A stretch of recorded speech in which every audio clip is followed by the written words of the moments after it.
Thank you for tuning in and thank you for supporting our channel. But if you are new to this channel and you haven't subscribed yet, please encourage us by doing so, and we shall continue to bring you the latest news as they come. And together we shall work with our great leader, ɁXٓYİNÀMDI, IPOB, and Eastern Security Network to make our Biafran dream a reality, he said.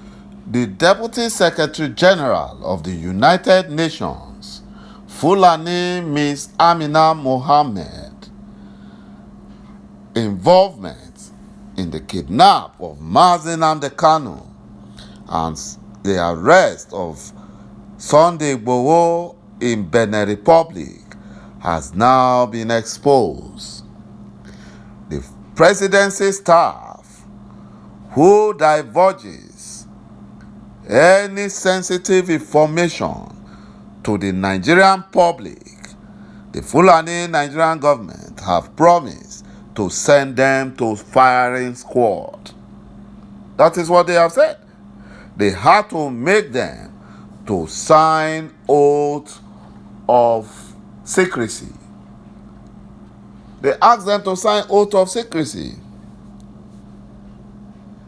You know, Amina Mohammed, the Deputy Secretary General of the United Nations, has banned inner city press from covering United Nations briefing for questioning Buhari's regime's attack on Sunday Igboho.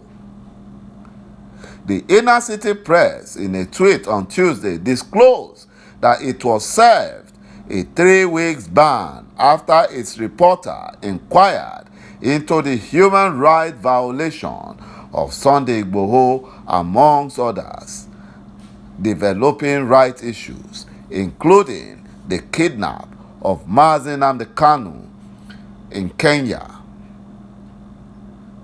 And that is what has happened.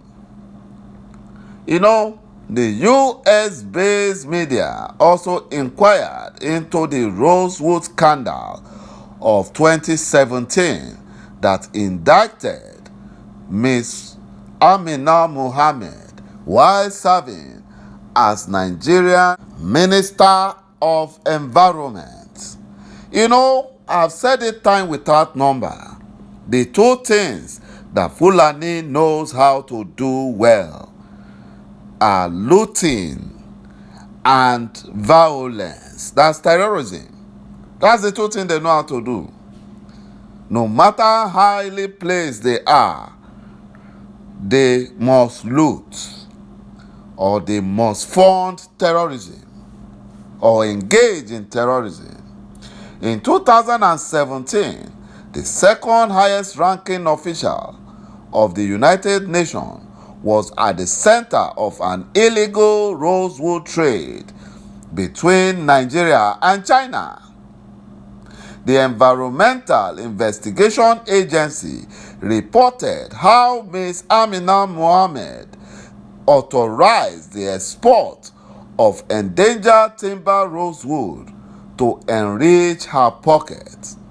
China, despite an existing ban in her last days as Nigerian Minister for Environment, Ms. Amina Mohammed denied all corruption allegations uncovered by the investigation, and the United Nations did not immediately take any disciplinary measures against her over the scandal, because she's been supported by the Fulani in Africa, and she's also been supported by the Arab nations and other Muslim nations in the United Nations,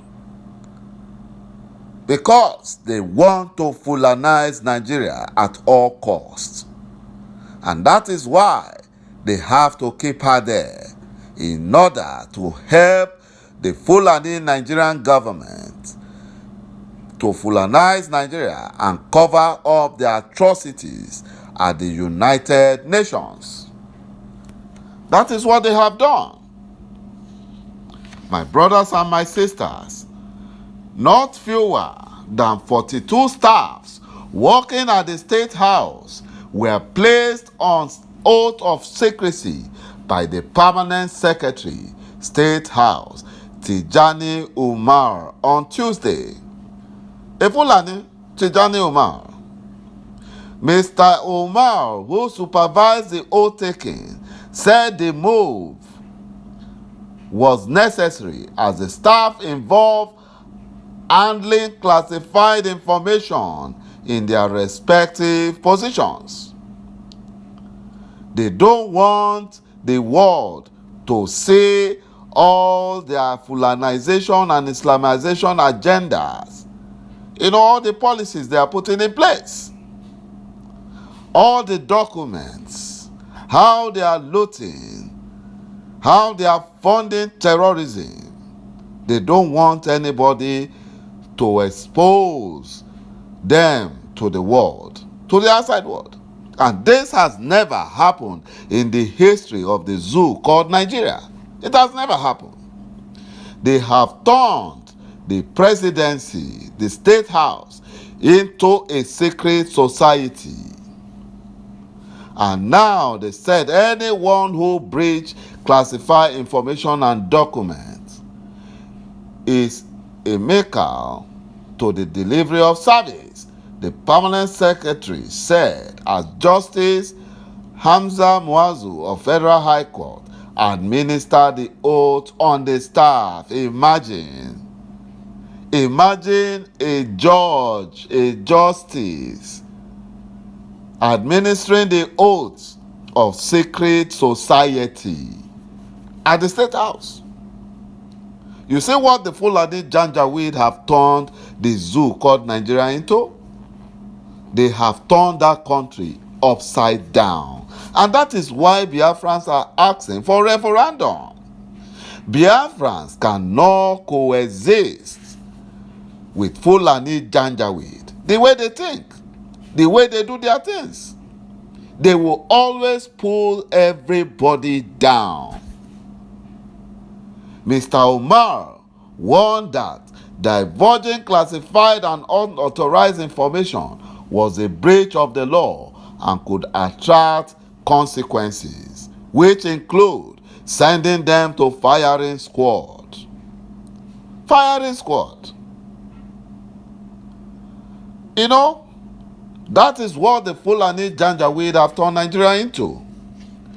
In regards to Sunday Igboho, there are strong indications emerging last night that the federal government, that is the Fulani Nigerian government, may be exploring a plan B over the resumed trial of Sunday Igboho, following unconfirmed reports on whether the Benin Republic authorities may be willing to allow Sunday Igboho to be extradited to Nigeria to face allegation, all the allegations that the federal government of Nigeria has placed on him through the Department of State Security, DSS. Igboho charges borders on arms smuggling, inciting violence, and calling for a cessation of Yorubas from the Nigerian state, a development which Igboho and his lawyers have since denied all allegations leveled against him. This development, however, emerged on a day it was gathered that the journalists and supporters of Igboho were allegedly barred from witnessing his hearing. They never allowed him. They never allowed them to witness his hearing. The Fulani Nigerian government is currently looking at a situation, and they are looking at making Benin Republic to reason with them. Benin Republic enjoys a lot of economic benefit from Nigeria and would not want to sabotage it. They would not. They would not want to sabotage it. My brothers and my sisters, it is no longer news that Nigeria banned the importation of rice and some other goods coming into the country from Benin Republic. which of course has dealt a serious blow on the economy of this small West African nation. But with Sunday Igboho's arrest and knowing how far Buhari could go to lay his hands on Sunday Igboho, the Benin Republic government may want to go on a roundtable negotiation with the Nigerian government to trade Sunday Igboho for full Benin Republic and Nigeria border reopening. But in the event that they think otherwise, the option economically are there to explore. They are there to explore. Nobody will want to truncate such golden opportunity.